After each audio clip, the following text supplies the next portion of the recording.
For our full court press, we'll run a 1-3-1 full court press. The goal of the full court press is to drive, basically to allow the player that 1 is defending, 1 and 5 are defending, to go to the dead corners, because once the player crosses the dead corner, they can't go backwards. So if you have 2 players surrounding them, they're basically dead in that corner, and hopefully we can get a turnover. And so you can see the defender should force the ball to the sideline. So you're going to do that obviously by turning your body slightly and giving the defender a direction to run. You want to force them to the sideline. And as the ball player's running to the sideline, 5 and 2 should basically cover passing lane so that there's no pass available, or watch for the player to break free from the sideline and defend the pass that way.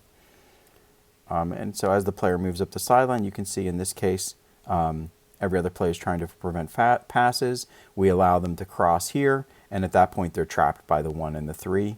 The important thing is once you have them trapped and there's body contact, just keep your hands up. Don't reach, don't grab, don't move closer, because those are the things that the refs will call as fouls and defeats the purpose of us trapping them. And this is basically a basic 1-3-1 that anyone would run. The one situation that you need to be aware of is if the person successfully beats us defensively, if the ball carrier beats us defensively, and they either themselves dribble it up the center of the court or they quickly pass it back to the inbounder and that person drives up the court, then this is the point where the 5 and the 1 should basically switch roles. So the 5 will come up and start pushing toward the sideline, and then the 1 should at that point run to the center of the court and pick up where the 5 was and run down court.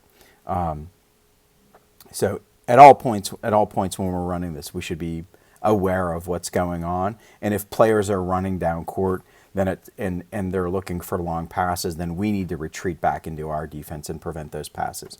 So everyone who's not actively trapping should be moving to prevent passes, and where they move is going to be dependent on where all the other players on the offense, the blue team, are moving.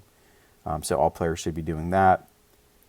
If at any point our trap breaks down, like in this point, then we should retreat back into our base 1-3-1. So at any point that it fails, we should retreat back into the base 1-3-1 that we're going to run. Okay? So the alignment's the same the whole length of the court. We should be moving, everyone should be floating in position to either trap or deny passes. Those are the goals. And if it fails, we go back into our basic zone.